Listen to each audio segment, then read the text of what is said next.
Hello, check.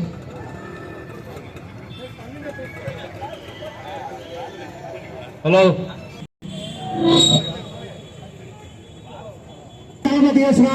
அவர்களின் தலைமையின் கீழ் இந்த மாபெரும் தன்னாட்ட போராட்டமானது நடைபெற்றுக் கொண்டிருக்கிறது. நம்முடைய அழைப்பினை ஏற்று இந்த நிகழ்விலே கலந்து கொண்டிருக்கிற சிபிஐ இயக்கத்தை சார்ந்த வழக்கறிஞர் அருமை சகோதரர் ஜோதிபாசு அவர்களையும் நியாயத்தை வழங்கக்கூடிய உச்ச நியாயாலயத்தில் இருக்கக்கூடிய ஒரு மிகப்பெரிய ஒரு ஸ்தானத்தை அலங்கரித்துக் கொண்டிருக்கக்கூடிய நமது பெருமைக்குரிய chief justice of India B.R. Gavai அவர்களை மிகவும் மோசமான முறையிலே ஒரு கீழ்த்தரமான ஒரு ஆசாமி, அவன் பேரை போட்டு ரொம்ப விளம்பரப்படுத்தக்கூடாது. எனக்கு தெரிஞ்சு இட் இஸ் நத்திங் பட் எப்படி நம்ம மகாத்மா காந்தியை கோட்ஸே சுட்டு கொண்டு இன்னைக்கு அவனுக்கு நிகரான ஒரு பேர் இன்னைக்கு வந்துட்டு கொண்டிருக்கிறதோ, அதே போன்று நம்முடைய சீஃப் ஜஸ்டிஸ் ஸ்ரீ கவாய் அவர்களுடைய இணையாக இவனை போல ஒரு ஆளா நம்ம நிச்சயமாக மதிக்க கூடாது. அவனை பேரை சொல்லவே கூடாது. இதெல்லாம் எதுக்காக இந்த நாட்டில் நடக்குதுன்னு சொன்னா, ஒரு வாரியாக இருக்கக்கூடிய தாழ்த்தப்பட்ட சமுதாயத்தை சேர்ந்த நம்முடைய மக்கள் இந்திய நாட்டில் பெருவாரியாக இருந்தாலும் கூட அவர்களுக்கு பாதுகாப்பு இல்லை. ஏன்னு சொன்னா, நமக்குள்ள 1008 குரூப், 1-2 இல்ல, தாழ்த்தப்பட்ட சமுதாயத்திலே பல்வேறு பிரிவுகள். இதை எவன் வச்சான், எப்படி வச்சான், எதுக்கு வச்சானே தெரியாது. இனி கர்நாடகத்தில் எடுத்தினா கூட லெப்ட் ரைட்ன்றான். நம்ம எந்த ரைட்ல இருக்கிறோம், எந்த லெப்ட்ல இருக்கிறோம், கேஜர் பிரதர தாழ்த்தப்பட்டவங்களுக்கு தெரியாது. இப்படிப்பட்ட ஒரு சூழ்நிலையில கவாய் அவர்கள் மீது வீசப்பட்ட அந்த செருப்பு எதற்கு, ஏன் என்று நாம் சிந்திக்க வேண்டும். அவன் ஒரு தனி ஆள் கிடையாது. He is being engaged by the proper channel. இன்னைக்கு ஒரு சின்ன நிகழ்ச்சி நடக்கும் போது யாராவது ஒருத்தன் கலாட்டா பண்ணா போலீஸ்கார இமிடியேட்டா போட்டு போயிட்டு அரெஸ்ட் பண்றான், நியூசன்ஸ் கேஸ்ல போடுறான். ஆனா சுப்ரீம் கோர்ட் ஆஃப் இந்தியால இப்படிப்பட்ட ஒரு நிகழ்ச்சியை நடத்திட்டு ரொம்ப கூலா போய் அவன் வீட்டில் உட்கார்ந்து ஏஎன்ஐ நியூஸ் சேனல்ல பேட்டி கொடுக்கலாம். ஐ ஆம் educated, I am not insane, நான் பைத்தியக்காரன் கிடையாது, நான் தெளிவா தான் இந்த வேலையை செஞ்சேன் அப்படின்ட்டு ஓபன் ஸ்டேட்மெண்ட் கொடுக்குறான். எதுக்காக அவன் கொடுக்குறான்னு சொன்னா, he is being protected by all the fundamental authorities governing this country. CBI என்ன பண்றான், இன்டெலிஜென்ஸ் பியூரோ என்ன பண்றான், ராய் என்ன பண்றான், இப்படி எத்தனையோ intellectual agencies which is to protect the law and order, அவங்கெல்லாம் இன்னைக்கு கையை கட்டி சும்மா வராங்க. He should have been immediately arrested under various sections of the law. Even he can be arrested under the law of the terrorism. ஆனா today is freely sitting inside. ஒரே ஒரு வேலை தான் பண்ணிருக்காங்க. I thank the Bar Council of India for reviewing this fellow for doing such an indedious act. So இப்படிப்பட்ட ஒரு வேலையை அவன் செஞ்சது பார் கவுன்சில் ஆஃப் இந்தியா அவன் மேற்கொண்டு வழக்கறிஞரா பணியாற்றக்கூடிய ஒரு வாய்ப்பை எழுந்திருந்தாலும் கூட அவனுக்கு அது ஒரு பெரிய நஷ்டமே கிடையாது. Because he is an advocate but he is not a popular advocate. நிறைய அட்வொகேட்ஸ் நம்ம கோர்ட்ல வராங்க, யாரோ ஒரு சிலர் தான் அதுல பிரபலமா வராங்க, தேர்ச்சி பெறாங்க. அப்படிப்பட்ட ஒரு சூழ்நிலையில இன்னைக்கு எங்க இருந்தானே தெரியாத ஒரு அட்வொகேட் இன்னைக்கு இந்தியா ஃபுல்லா தெரியுற மாதிரி ஆயிட்டான். நல்ல வேலை செஞ்சாக்கா நிறைய நாள் ஆகும், கெட்ட வேலை செஞ்சா உடனே த்ரூ அவுட் இந்தியா பப்ளிசிட்டி ஆகும். அப்படிப்பட்ட இருக்கக்கூடிய இந்த காலகட்டத்தில் the only appeal what I would like to say, இந்த ஜாதி அடிப்படையில் இருக்கக்கூடிய நம்ம தாழ்த்தப்பட்ட சமுதாயத்தை சேர்ந்த அவர்கள். எப்படி டாக்டர் பி ஆர் அம்பேத்கர் அவர்கள் நம்ம எல்லாம் ஒற்றுமையா இருக்கணும், ஒரு குடையின் கீழ் இருக்கணும், உங்களுடைய பாதுகாப்புக்கு நீங்களே அரணாக அமைத்துக் கொள்ள வேண்டும் அப்படின்னு சொல்லி பல்வேறு சட்டங்களை நம்மளுடைய பாதுகாப்புக்காக கொடுத்து இன்னைக்கு இந்திய நாட்டினுடைய மிகப்பெரிய ஒரு அரசியல் சாதனத்தை கொடுத்து சென்றிருக்கிறாரோ அதே போன்று நாமும் அவர் வழியில் நடக்கணும். இன்னைக்கு நம்ம இருக்கக்கூடியவங்களோட எத்தனை பேர் நடக்கிறோம்? புரட்டாசி சனி விடுத்த இந்திய குடியரசு கட்சியினுடைய தேசிய தலைவரும் வழக்கறிஞருமான மரியாதைக்குரிய தலைவர் எஸ் ராஜேந்திரன் முன்னாள் சட்டமன்ற உறுப்பினர் அவர் தலைமையிலே இந்த தர்ணா நடந்து கொண்டிருக்கிறது. இந்திய நாட்டினுடைய உயர்ந்த ஒரு ஸ்தானம் இருக்கிறது என்று சொன்னால் அது சுப்ரீம் கோர்ட் தான். இந்திய நாட்டினுடைய சுதந்திரத்திலே RSSக்கு எந்த பங்கும் இல்லை. லாகூர் கலவரத்திலே பகத்சிங்கை காட்டி கொடுத்து கையெழுத்திட்டு இந்த நாட்டை காட்டு கொடுத்த சனாதன கும்பல், அதனுடைய RSS தலைவர் அன்றைக்கு மன்னிப்பு கடிதம் எழுதி கொடுத்த சாவர்கர், பாபா சாஹேப் அம்பேத்கர் அவர்களால் இந்திய நாட்டிற்கு ஒரு அரசியல் சட்டம் தேவை என்று இந்தியன் கான்ஸ்டிடியூஷனை உருவாக்கி நாடாளுமன்றத்திலே சமர்ப்பிக்கின்ற போது அதை எதிர்த்த கும்பல் சனாதன கும்பல் RSS இயக்கம். RSS இயக்கத்திற்கு இன்று 100 ஆண்டுகளை கொண்டாடி கொண்டிருக்கிறார்கள். எப்படியாவது இந்த நாட்டிலே பிஜேபி ஆட்சி தனிப்பெரும் ஆட்சியாக கொண்டு வந்து அரசியல் சாசன சட்டத்தை துக்குநூறாக நடத்த வேண்டும் என்ற முயற்சி செய்தார்கள். அது நடைபெறவில்லை. அதனால் இன்றைக்கு பல்வேறு ரூபங்களிலே இன்றைக்கு எந்த ரூபத்திலாவது அரசியல் சாசன சட்டத்தை ஒடுக்கப்பட வேண்டும், அதை எப்படியாவது அவமானப்படுத்தப்பட வேண்டும் என்கின்ற குறிக்கோளோடு தான் இன்றைக்கு அந்த சுப்ரீம் கோர்ட்டினுடைய வழக்கறிஞர் செய்த அந்த கொடூர செயல். கஜுராஹோ என்ற ஒரு கோயில் உத்தரப்பிரதேசல 950 BC கிறிஸ்துவுக்கு பின்னால் 950 இருந்து 1050 கட்டப்பட்ட விஷ்ணு கோயில், 7 அடி கோயில் இருக்கக்கூடிய அந்த கோயிலை புனரமைப்பு செய்ய வேண்டும் என்று அவர் தொடுத்த வழக்கிலே தொல்பொருள் ஆட்சிக்கு சம்பந்தப்பட்ட ஒரு கோயிலை சட்டத்தாலேயோ இன்றைக்கு அரசாங்கத்தாலேயோ அதை சீரமைப்பதற்கு உத்தரவு கொடுக்க முடியாது. அந்த தொல்பொருள் ஆராய்ச்சி துறைதான் அதற்கு முடிவு செய்யப்பட வேண்டும். இந்த நீதிமன்றத்திற்கு அந்த அதிகாரம் இல்லை என்கின்ற ஒரு வார்த்தையை உச்சரித்ததற்காக நீ சனாதனத்தை அவமான கூடியிருக்கின்ற அனைத்து கட்சி தலைவர்களுக்கும், கம்யூனிஸ்ட் கட்சி தலைவர்களுக்கும், ஏடிஎம்கே தலைவர்களுக்கும், டிஎம்கே தலைவர்களுக்கும், ஜனதாதள தலைவர்களுக்கும், காங்கிரஸ் சார்பில் கலந்து கொண்ட நம்ம முன்னரத்தினம் சார்புகளுக்கும், டிஎம்கே தானே நீங்க அனைத்து கட்சி தலைவர்களுக்கும் என் அன்பு கலந்த வணக்கம். எனக்கு முன்ன பேசணுங்கெல்லாம் எல்லாம் பேசிட்டாங்க. திருப்பி அதே நான் பேசினா பிரயோஜனம் இல்லை.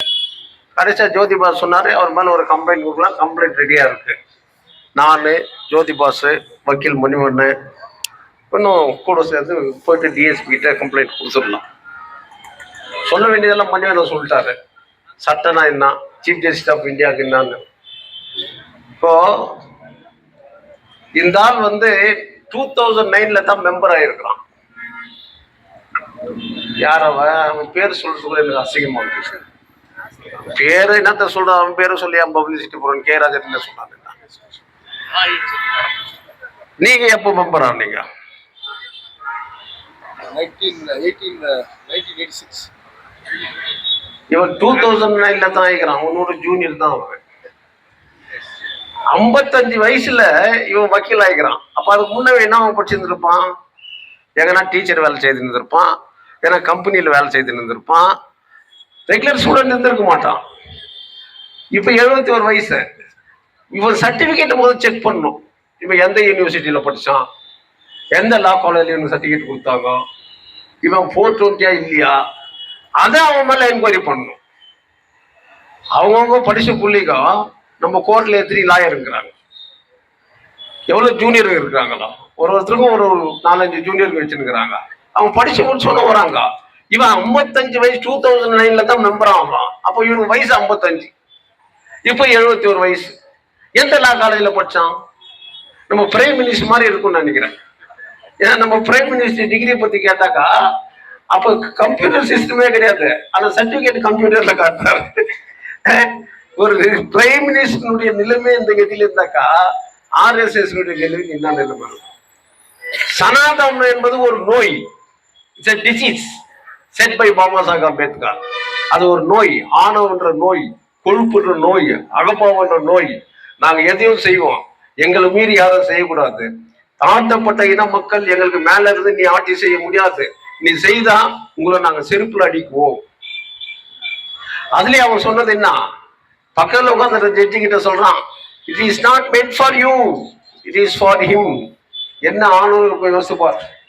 அது காரணம் சனாதனம், RSS, இன் பரிவார், பிஜேபி இவங்கெல்லாம் கலந்து நாங்க சொல்றது தானே சட்டம், கான்ஸ்டிடியூஷன் சட்டம் இல்லை அப்படிங்கிற நிலைமையை கொண்டு வந்துக்கிறாங்க. ஆனா தங்கவயல் மக்கள் அனைத்து கட்சி சார்பில் ஒன்னா சேர்ந்து, டேய் நாங்க கொடுக்குறோம் நம்ம மேல கம்ப்ளைண்ட், டிபார்ட்மெண்ட் கம்ப்ளைண்ட் எடுக்கட்டும், எடுத்துட்டு ஐஜிக்கு அனுப்புறாங்களோ, ஹோம் மினிஸ்டர் அனுப்புறாங்களோ, ஹோம் செக்ரட்டரிக்கு அனுப்புறாங்களோ, அது டிபார்ட்மெண்ட்டுடைய கடமை. நாங்க வக்கீல் என்ற முறையில கொடுக்குறோம், தங்கவயல் குடிமகன் என்ற முறையில கொடுக்கணும், ஜாதி அடிப்படையில் கொடுக்கல. We are not for caste, color, creed. Baba Saheb Ambedkar நம்ம எழுதல சட்டத்தை, ஆல் ஆர் ஈக்குவல், எல்லாம் சமூகம். இதுதான் பிஆர் கவாய் கூட சொன்னார், நான் எல்லா மதத்தையும் மதிக்கிறவன். அப்படி மூக்கு ஒடிஞ்சிட்டு கெஜ்ரிவால் இருக்கிற சிலைக்குனாக்கா அந்த கடவுள்கிட்ட கேட்டுக்கோ. இப்ப அவருக்கு முன்ன இந்த சந்திரசூட் என்ன சொன்னாரு, ராமர் கோவில் இடிப்பு விழாவுக்கு அதை இடிச்சு பூஜை பண்ணணும்னு சொல்றதுக்கு சில கஷ்டமான கட்டங்களை நான் கடவுள்கிட்ட கேட்குவேன் சொன்னாருங்களா? எழுதிருந்த அவர் தான். கடவுள்கிட்ட இவர் கேட்டவனா கடவுள்ல இடிச்சிருன்னு எழுதிட்டாரோ. நாளைக்கு ஏதாவது ஒரு கடவுள், நரசிம்ம கடவுள யாரோ வந்து அவருக்கு ஷேவிங் பண்ணணும்னு வேணும்னு இவருக்கு ஒரு ஷேவிங் மிஷின் கையில கொடுத்துருவானா, சேவ் பண்ணிட்டு போயிருந்தேன். அதனால இவன் சொன்னதை பொருட்படுத்துறதுக்கு ஒண்ணுமே இல்லை. புத்தர் சொன்னது தான் வாக்கியம். புத்தர் சமாதானம் என்ன சொன்னாரு, மனிதனா பிறந்தவன் மனிதன் தான், அதுல வேற்றுமை தாழ்மைகளே இல்லை.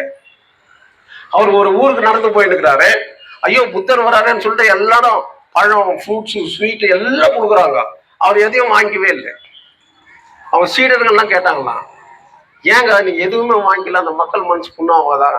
நான் வாங்கல, அவங்க திருப்பி எடுத்துன்னு போயிட்டாங்க இல்லையா அப்படின்னா. இன்னொரு ஊருக்கு போய்க்கிறாங்க, அங்க புத்தரை காரி காரி துப்புறாங்களாம். பொண்டாட்டி விட்டு வயத்தை விட்டு என்னென்ன சொல்லுமா எல்லாத்தையும் திட்டுறாங்களா. புத்தர் அதை கண்டுக்கவே இல்லை. சீடர்கள்லாம் போவோம், என்னங்க இந்த மனசு பேசுறாங்க, நீங்க பேசாத வரீங்களா அப்படின்னு சொல்லும் போதோ அங்க எப்படி பழம், ஃப்ரூட்ஸ் எல்லாம் கொடுத்து நான் வாங்காத போயிட்டு திருப்பி எடுத்துன்னு போயிட்டாங்களோ, இங்க இவன் சொன்னதெல்லாம் வந்து நான் வாங்கலைன்னா அப்ப யாரும் எடுத்துன்னு போனோம். எவன் துப்புனானா அவன் தான் எது, எவன் செருப்பு காமிச்சானா அவனுக்கு தான் செருப்படி பண்ணும் எல்லாரும் கொடுத்துனுங்கிறது. அதனால அதிக நேரம் நான் பேச முடியாது. எல்லா லீடர்ஸ் எல்லா கருத்தும் சொல்லிட்டாங்க, ஒருத்தரும் சொன்னாங்க. அதுல ஒரு முக்கியமான கருத்து என்னன்னா, வரப்போற நகர சபையில எல்லா கலர், நீளத்துல இருந்து சிகப்புல இருந்து கருப்புல இருந்து எல்லாம் ஒன்னா சேரணும்னு சொன்னா தங்கராஜ். ஆனா வெள்ளை சேரணும்னு மட்டும் சொல்லுது. அவர் சொன்ன கலர்ல வெள்ளையை சேர்த்துக்கல, கருப்பு சேர்த்துக்கிறாரு, சிகப்பு சேர்த்துக்கிறாரு, மஞ்சள் எல்லா கலரும் சேர்த்தாருங்க. ஆனா வெள்ளையை சேர்த்துக்கல, நல்லதான் போச்சு. வெள்ளையை சேர்க்காதே விட்டுடலாம். ஏன்னா வெள்ளை சேர்த்தோம்னா உள்ள வெள்ளையா இருக்கணும், நம்ம உள்ளெல்லாம் வெள்ளையாக்குது, அதுக்கு சேர்க்கணும்னு அவசியமே இல்லை. ஆனா நம்ம எல்லாம் ஒன்றுபடலாம், தங்கவயல முன்னேற்றணும், தங்கவயல் நகரசபை முன்னேறணும், நம்ம வாலிப வழிகாட்டிகளாக இருக்க வேண்டும்னு சொன்னா நமக்குள்ள பாரபட்சம் இல்லாத உங்கள யாராவது வாங்க, நான் உங்க துணையா இருக்கிறேன். உங்களோட சட்டமன்ற உறுப்பினரை வாங்க, நான் துணையா இருக்கிறேன். நான் 2 முறை பார்த்துட்டேன், 2 முறை பார்த்துட்டேன். இந்த மண்ணுக்காக நான் வாழறேன். இட் இஸ் மை சாயில், என்னுடைய மண்ணு. முயற்சி இருக்கிறவங்க முன் வாங்குங்க. இதுல இவன் தான் நிக்கணும் அவன் தான் நிக்கணும் இல்ல, தகுதி உள்ளவங்க, நல்லவங்க, நல்ல கேரக்டர் உள்ளவங்க. இன்னைக்கு வந்து எலெக்ஷன் கமிஷன் ஒன்று சொல்லிக்கிறான், ஒருத்தர் எலெக்ஷன்ல நிக்கணும்னாக்கா அவன் மேல எந்த கிரிமினல் கேஸ் இருக்கக்கூடாது. அப்படி கிரிமினல் கேஸ் இருந்தானாக்கா அந்த பார்ட்டியை நாங்க டிசால்வ் பண்ணிடுவோம். அதான் ஸ்டேட்மெண்ட். ஆனா நல்லவங்க இல்லைங்க, நம்ம முயற்சி செய்யலாம், நகரசபையை பிடிக்கலாம்.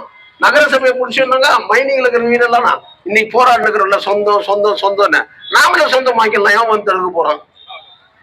இவன் செருப்பு நச்சுதான் எவனும் ஒன்றும் தண்டிக்கல, டெல்லி போலீஸ் தண்டிக்கல, பிரைம் மினிஸ்டர் மேல் கட்டுக்காக ஐ எம் சாரின்னாரு, ஹோம் மினிஸ்டர் வாயை திறக்கல, வீட்டை காலி பண்ண முடியும் நாங்களே தான் இருப்போம், வீட்டுக்கு ஒரு போலீஸ் கண்ணியா போட்டுருவான், 13,000 வீடு இருக்குது. சொல்லுங்க, மக்கள் புரட்சி ரெவல்யூஷன் இருக்கணும். இதுதான் எம்பெருமான் இயேசு கூட புரட்சி தான் பண்ணாரு. Is a first revolutionary. நபிகள் நாயகம் ஃபர்ஸ்ட் ரெவல்யூஷனர். அவங்க ரெவல்யூஷன் பண்ணாங்க, புரட்சி பண்ணாங்க, மக்களுக்காக, சுயநலத்துக்காக இல்ல. அதை நம்ம எல்லாரும் ஒன்னா சேர்ந்து இன்னைக்கு இந்த மெமராண்டத்தை ஸ்டேஷன்ல கொடுத்துட்டு நம்ம கோரிக்கையை முடிச்சிடலாம். அனைத்து லீடர்ஸ்களும் என்னுடைய வார்த்தைக்கு அன்பு கொடுத்தீங்களோ, இல்ல இந்த மண்ணு மேல இருக்கிற பற்றுக்கு அன்பு கொடுத்தீங்களோ, இல்ல ஜாதி மேல, தங்க வயல் ஒரே ஒரு தங்க வயல் தான், மொழி பற்று ஜாதி பற்று எதுவுமே இல்லாத காஸ்மோபாலிட்டன் சிட்டியில் வாழ்ந்துனாக்கா இங்க மொழி மேல ஒருத்தருக்கும் எதிர்ப்பு இல்லை, ஜாதி மேல எதிர்ப்பு இல்லை, எந்த சமுதாயம் எதிர்ப்பு இல்லை, இந்து முஸ்லிம் கலட்டா இல்ல, கிறிஸ்டின் முஸ்லிம்ஸ் கலட்டா இல்ல, இங்க எல்லாம் ஒற்றுமை வாழ ஒரே ஊர் தான் தங்க வயல். இந்த தங்க வயல் மாறி இந்தியா முழுக்க இருந்துச்சுனாக்கா சனாதனம் அடியோட அழிஞ்சிடும். நம்ம ஊர்ல அந்த மாதிரி கிடையாது, பிராமணிசம் கிடையாது, இஸ்லாமிக் கிடையாது, கிறிஸ்துவம் கிடையாது, எல்லாம் ஒற்றுமையா இருக்கும். நம்ம ஊர்ல எந்த ஒரு தகராறு ஆனதே இல்லை, மொழி கலட்டம் ஆனது கிடையாது, எதுவுமே நடக்கல. இந்த மாதிரி எல்லா மாநிலமும் எல்லா கான்ஸ்டிடியூஷன் இருந்துச்சுனாக்கா சனாதனத்துக்கு ஈஸியா அடியோடு அழிச்சலாம் என்று கூறி எனக்கு வாய்ப்பு கொடுத்தவங்க அனைவருக்கும் ஜெய்பீம் கலந்த வணக்கம். ஜெய்பீம். கலந்து கொண்ட அனைத்து இயக்க நண்பர்கள், நிர்வாகிகள் மற்றும் தேசிய தலைவர் மற்றும் வழக்கறிஞர்கள் சங்க நிர்வாகிகள் அனைவரும் கர்நாடக மாநில ரிபப்ளிகன்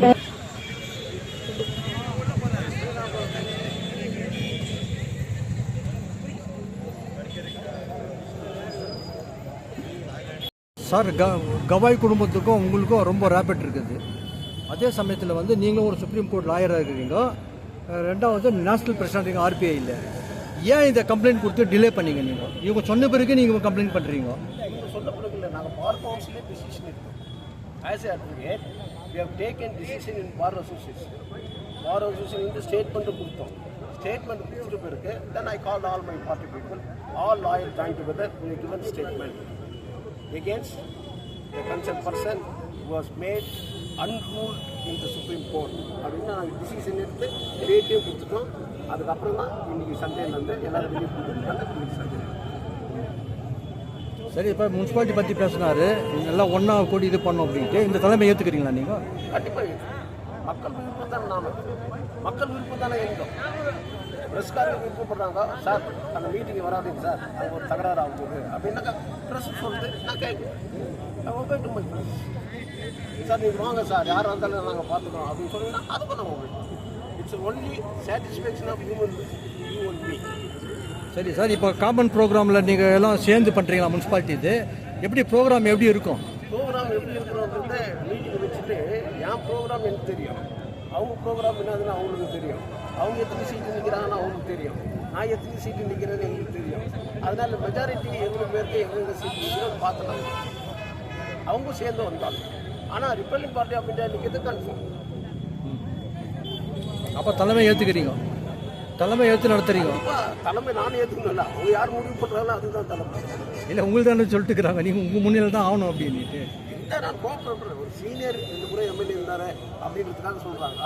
பட் நான் தான் சொன்னேன், யார் திரும்பக்குதோ அவங்க முன்னாடி வாங்க, திரும்பக்கிறவங்க வழிநாட்டு செல்லும், நம்ம ஊரை முன்னேற்றணும், அதுதான் என்னுடைய முயற்சி. அதே மாதிரி எம்எல்ஏ கூட நீங்கள் விட்டு கொடுக்குறீங்க, வேறு யாருன்னா வரட்டும், யங்ஸ்டர் வரட்டும். யங்ஸ்டர்ஸ் தான் வாய்ப்பு. புத்திசாலி யங்ஸ்டர் ஆக்கணும், கிரிமினல் கேஸ் இல்லாதவன் ஆக்கணும், ஒழுக்கமானவன் ஆக்கணும், அடுத்த சொத்து அபகரிக்கதான் ஆக்கணும். இது எல்லாம் சேர்ந்து அங்கிட்ட இருக்கு. என்ன முன்னாடி அப்படி ஒருத்தர் வந்தானா அவங்க ஒரு வாய்ப்பு.